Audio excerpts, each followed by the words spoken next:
have a question. What is your favorite song and how do you connect with it? Is it when you fell in love or through something really difficult? I'm your host, Tiffany Mason. Now join me as I interview others and we take a walk down memory lane with them. Let's get lost in why that music matters to them. Turn up your radio and let's explore Memories with a Beat. Hello, Podcast Land. Thank you for joining me for another episode of Memories with a Beat. Today, I have with me my friend Emma Bromley from California. But when you hear her talk, it's not going to sound like she's from California. I met Emma doing, did Pilates probably, I don't even know, a long time ago. So maybe like 17 years ago, I had done Pilates, and it's probably the only workout program that I stuck to, that I liked, that I had results from. And then fast forward, had kids, life got busy. I started doing all of this. I'm in this group with Emma. We're talking, and she's like, "Oh, yeah, I do Pilates." And, I feel like everybody around me does this Pilates reformer studio, blah, blah, blah thing, but I just wanted actual Pilates. So I have joined her gym. It's online and I'm able to do a whole bunch of stuff. But one really important thing is that I have diastasis recti, and she can correct me if I'm wrong on how to pronounce that. And I just thought, like, once you had it, like, you just had it. I thought, like, it probably had to be repaired within like the first year or something. But Emma went through her own journey of healing her same thing, diastasis recti. And I'll have Emma explain it. She probably explains it better. But she focuses on that and really helps mamas postpartum, but also encourages moms like myself, who it's been, 10 years since I had a baby, that yeah, you can still fix it. So I just love Emma's gym and I love what she offers. And then I had the joy of meeting her. She actually flew to Florida and we got to hang out a couple of days. And so, Emma, welcome to Memories with a Beat. Will you please tell? Thank you. Yes. Thanks for having me. Yes. We had a blast that night in St. Augustine. Yeah, we really did. We really did. That was a fun night. Yes. Whew. Well, if you don't mind, if you'll tell them a little bit about yourself, and then if you want to kind of touch on what I was saying and maybe explain what that even is. Yeah, okay. So I'm Emma. My name's Emma Bromley. I am currently in Los Angeles. I've been here for 10 years, but as you can probably tell, I am originally from just outside of London, in the UK. So yeah, I'm a Pilates instructor. I specialize in teaching postpartum women how to heal their core. So yeah, that's kind of how we first connected. Yeah. And Yeah. was I saying it right? Diastasis recti? Yes. Oh, Yeah. okay, great. Yeah. Yeah. Diastasis. Yeah. And do you want to explain really quick what that is for everybody? Yeah. So that is basically when the rectus abdominals is basically your six pack abs, and during pregnancy they stretch out and they separate slightly. Sometimes they come back together on their own afterwards.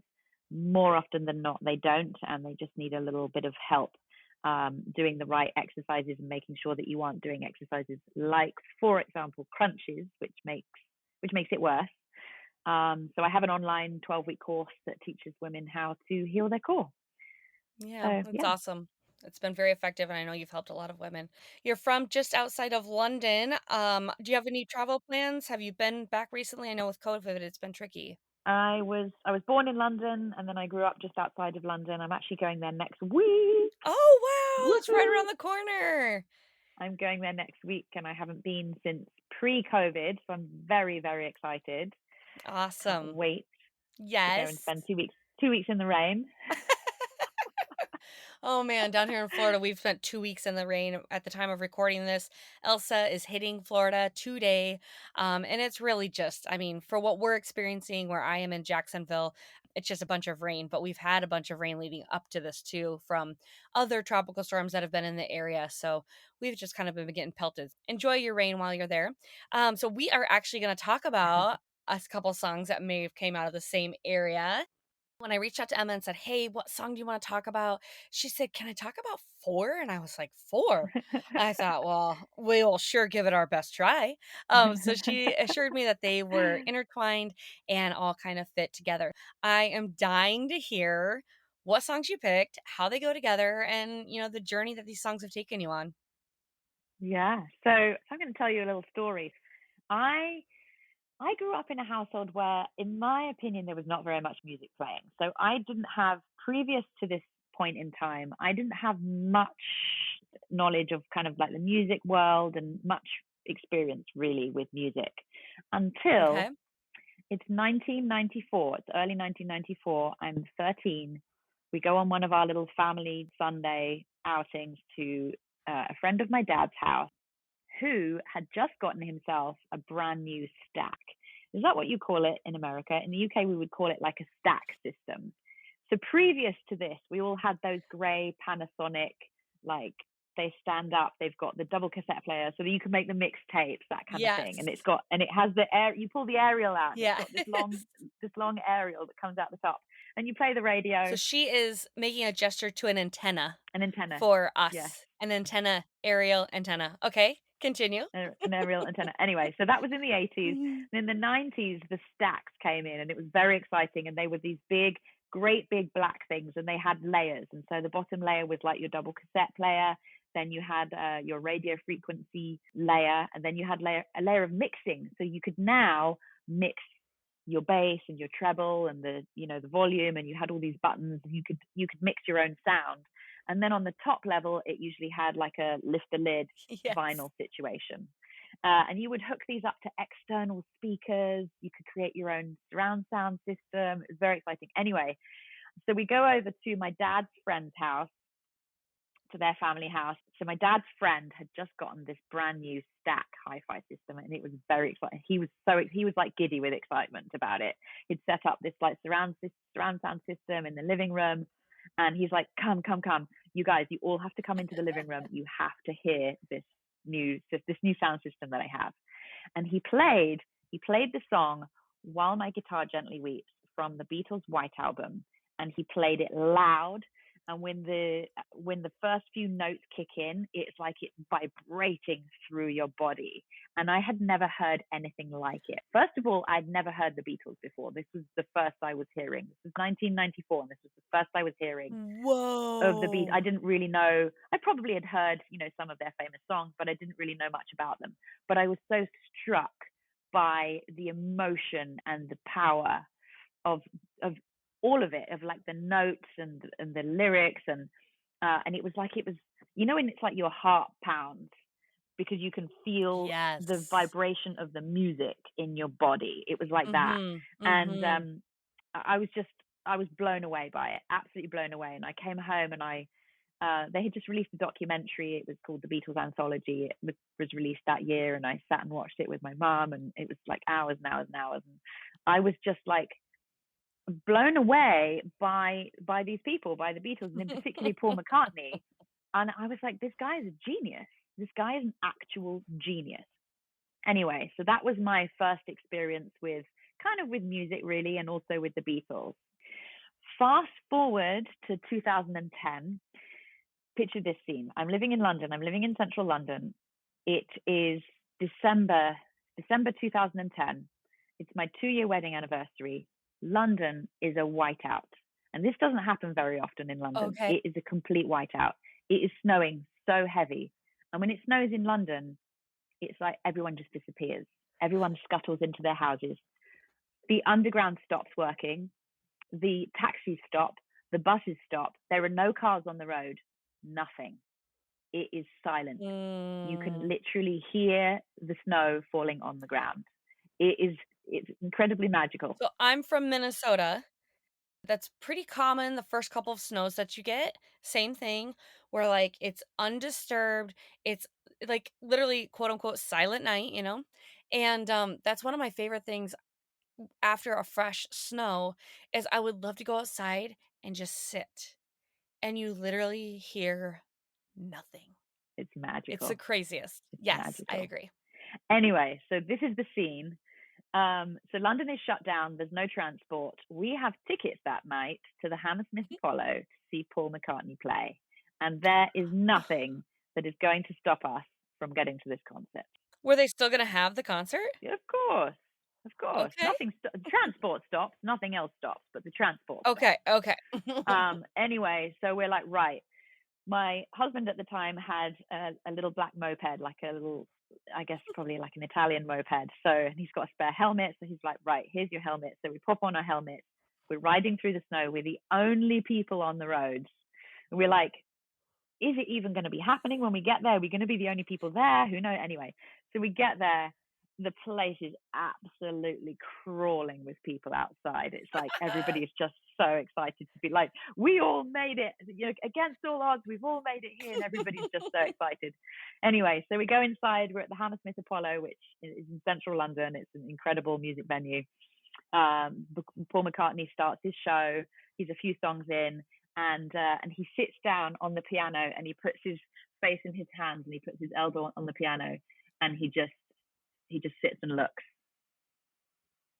and it's silence, and everyone's like, what is happening? What's going to happen next? And he just looks at the audience, and he's just soaking it all in.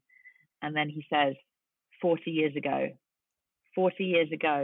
in this very building, I played with the Beatles, and he starts to play on the piano, and he starts to play Let It Be, and the crowd just roars. I'm covered in goosebumps. And it's like, live music is not the same as listening to something. Like, you can listen to the old Beatles recordings, but when you're there in person and there are these enormous speakers and the sound just vibrates through your body and the crowd is roaring, and there's just nothing like it. Oh my gosh, it was such an incredible night.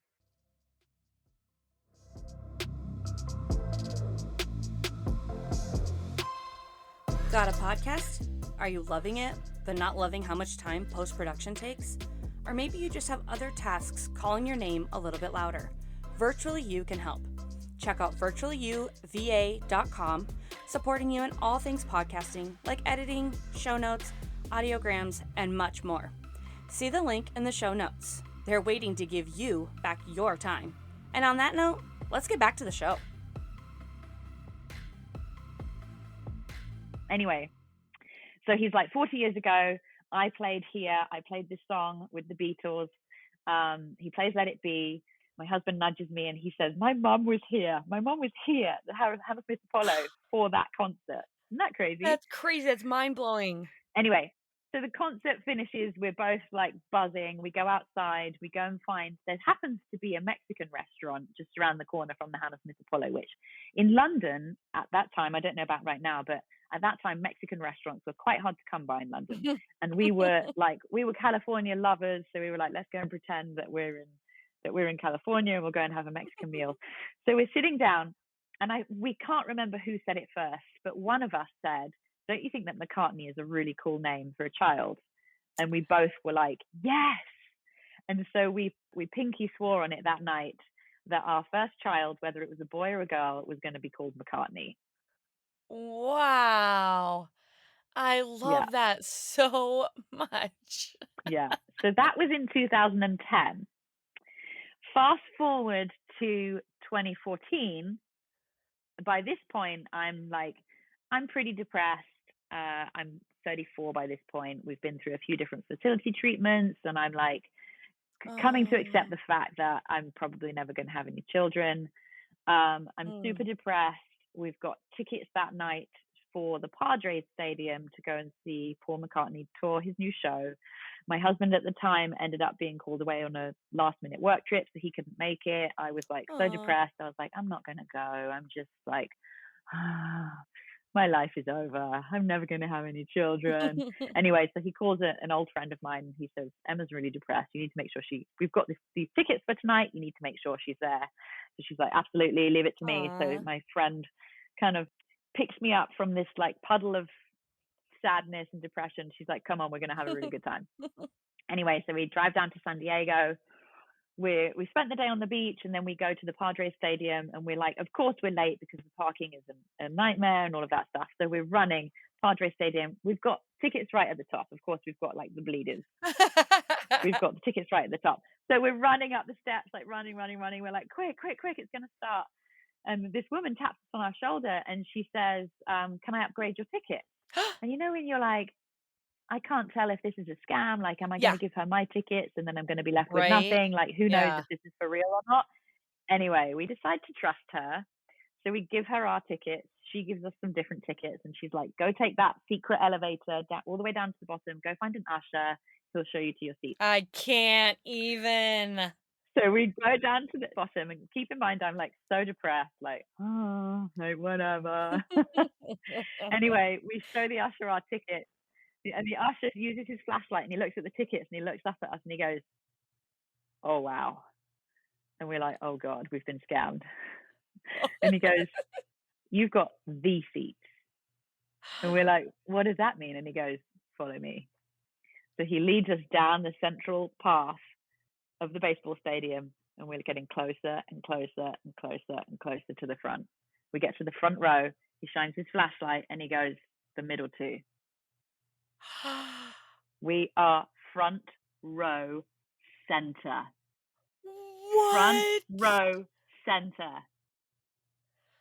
I can't even stand it. My leg hair, I just shaved 2 days ago. It's gonna be, like, curly pretty soon for all of the feels that I am getting. Oh my gosh. I can't take it. All the synchronicities. It's crazy. Ah, Front row center. So Paul, you don't know who she was? so Paul McCartney, no clue who this woman was, and I wish I could thank her. I wish I could thank her, but we had no Yeah. clue. We were taught If you're out there, lady from the stadium, in 2014. Emma says, "Thank you. You made a woman's day life totally turn around with a gift of those tickets." Oh my goodness. Ah. So you guys went to the concert, and did your husband kick himself? So I FaceTime or I took a video or whatever, and I turn around. I Oh. turn around so that he can see the stage behind me, and I was like, "Look where we are." Oh my And he was goodness. like, "Oh my God." It was Wow. insane. It was insane. So how soon after that did you find out that you were pregnant? So that in that moment, Paul McCartney, he comes a couple of minutes after we get our seats. Paul McCartney comes out. He walks to the front of the stage. He does his thing where he like looks out. He takes his first strum of the guitar. The crowd goes absolutely bonkers. He plays 8 days a week. Yeah. He always used to play 8 days a week for the first song of his tours. And in that moment of the music vibrating through my body, I knew my baby was coming. I can't I take knew it. it. Oh my gosh. I knew it. I knew it. I just knew this is it. This is the moment that the universe is saying to me, "Emma, it's coming." Oh. Because that name I had been holding on Right. to, I'd been holding on to for hope for 4 years. And by the way, in that time, a good friend of mine who totally on a tangent here, sidetrack, she had said to me, she had nearly died in a car accident, very, very Oh, terrible car wow. accident. But she had said to me on this subject, she had said, "Find something that gives you hope and hold on to it for dear life." And I had chosen her name. We didn't know that she was going to be a Yeah. she at this time. I'd chosen the name to hold on to for dear life. And there I am in the front row, and the universe is loud and clear. This is it. Just screaming at you that she's coming. Just Oh. screaming at me. Anyway, so he plays this new song off of his new album, and it's called New. And the lyrics say, "You came along and made my life a song. One lucky day you came along." Yeah. Little Little McCartney. McCartney. Little McCartney Oh, Bluebell. that's so crazy. Anyway, so that happened. Then, let me see. So that was, I want to say that was September 2014. A year and a month later, so the October of 2015, I am laying in the labor and delivery room and I'm listening to Paul McCartney's album, Kisses on the Mhm. Bottom. In particular, I'm listening to a song called The Glory of Love as she comes into the world. Wow. And obviously now that we had chosen Yeah. this particular part, we had chosen because we thought she needs to come into the world. Given that her name is going to be McCartney, she needs to come into the world to a McCartney song. So we chose that song. Wow. As long as there's the two of us, we've got the world and all its charms. And when the world is through with us, we've got each other's arms. that's the story of, that's the glory of love. Wow. And I know that you aren't with her dad anymore, and so that's kind of sweet too, though, that that song that, you have these beautiful memories of her coming into the world with that song, but now it is the 2 of you, and you do, it doesn't matter. I mean, I know the love I have for my kids. It doesn't matter what the rest of the world has as long as you've got each other, that just makes everything complete. So I think that that's so Yeah, beautiful. yeah. Wow. So that's the story of McCartney. That's the story of her name and That's how she came to be and how we manifested her, I guess. And all this time, I've been meaning to write to Paul McCartney and tell him the story. But well, maybe we'll get his maybe I attention. can just send his people the podcast. Paul McCartney, if you're out there, we need If you. you're out there, I thank you. I thank you for giving me the hope. Thank you for the front row seats that gave me the hope that I needed to carry on. Yeah. Well, and that's just it, right? That's the power of music. Right? And it's not always the lyrics that we connect with. Sometimes it's just those songs are so important at pivotal points in our life. And that's exactly what it sounds like. You go to this concert and, without even thinking about it, let's name our daughter McCartney or our son, our child, let's name them McCartney. And then a little bit of time goes by. And just when you're ready to lose all hope, that music picked you up. I mean, that music is the reason you went to that concert. It wasn't, I mean, it was your friend, but Right. that's not why you were there, it was that music, and then you got there at your lowest point, and then you were given that additional boost of hope, and then a very short time later, it came to be true, and here she is now in the world and just reminding you of all those fantastic songs that you heard at just the right time for the right encouragement. And sometimes we hear these songs and we need them for a positive moment, and sometimes we hear these songs and we need them for, just to have a good cry or to bring out that emotion of frustration or whatever. I interviewed a lady prior, and she does weight loss with her people, but she has them come up with a playlist. And the whole point of the playlist is the first 3 songs is just to feel that emotion. And the last song is your comeback song. That's where you regain your power, where get Mm, that second wind. So, sometimes it's not necessarily about the lyrics. Sometimes it's about the time and place when you hear these songs. So when you hear these songs, they take you back to these, some magical places and some very sad places.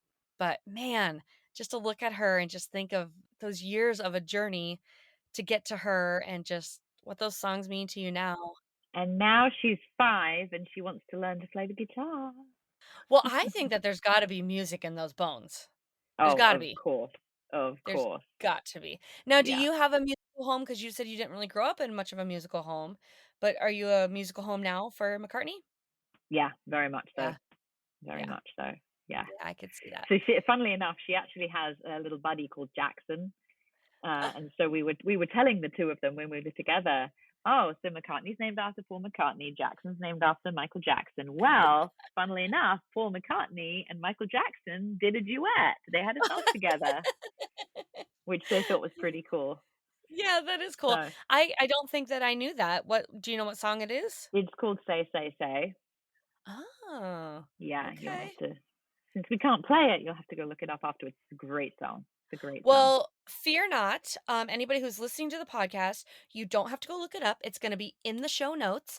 And then I'm sure you guys know that there's a playlist. It's just called Memories with a Beat, the playlist. You can access it on Apple, Spotify, even YouTube. So if you guys are like, man, that's a great song, I haven't heard it in a while, and you just want to hear it, but sometimes life distracts us and we don't, go look up the things we want to look up, or we start to look it up, but then we realize it's time to make dinner, or it's time to be running out the door, or someone's got soccer practice they need to be picked up from. So I try to make it as easy as possible. There is a link in the show notes. All you do is scroll to the bottom, click on it, it'll bring you right to the playlist, and it'll have these awesome songs. And if you would rattle off the 4 songs that you talked about so that they know what songs they're gonna be able to access. Yeah, so the first one was While My Guitar Gently Weeps from the White Album, Mhm. from the Beatles' White Album. The second one, which everybody I'm sure knows, Let It Be. Everybody knows that song. Yeah. Uh, the third one was New from the album New by Paul McCartney, which I think he released in 2014. He was touring it. Maybe it was a 2013 album. Okay. And then the final one was his love letter to his wife, Nancy. And it's called Kisses on the Bottom is the album. And the song was called The Glory of Love. I didn't realize how much Beatles music I truly love. I listen to a million podcasts about a million things, and one of them is about the history of music and just the evolution. One of them was really cool how they used the actual studio itself as an instrument to get the reverb, to get the echoey, the thickness, the fullness of the voices. So I thought that was really cool. But they talk about right now I'm actually on the Beatles, and it's been so interesting just to learn, and I'm like, I think I understand why everybody loves the Beatles now because I just didn't realize how many songs were by them. So, yeah, I get it being a Beatles fan, but even more so just the journey that you've been on with your daughter and just how you named her and just the experiences you had along the way. Well, I think what's so extraordinary about songs, it's like when you have such a connection with a song, right? So that first song, While My Guitar Gently Weeps, I can't listen to. First of all, I can't listen to that song without listening to it Yes. loud, like I did the first time, because there's just something about it being really loud. But it always reminds me of that first time I heard it, the first time I really became Yeah. really excited about music. Let It Be has tons of memories, but I also can't listen to it without remembering that day at the Hammersmith Apollo. New, of course, I'll never be able to listen to that song and not have that sensation of being in the front row and just right.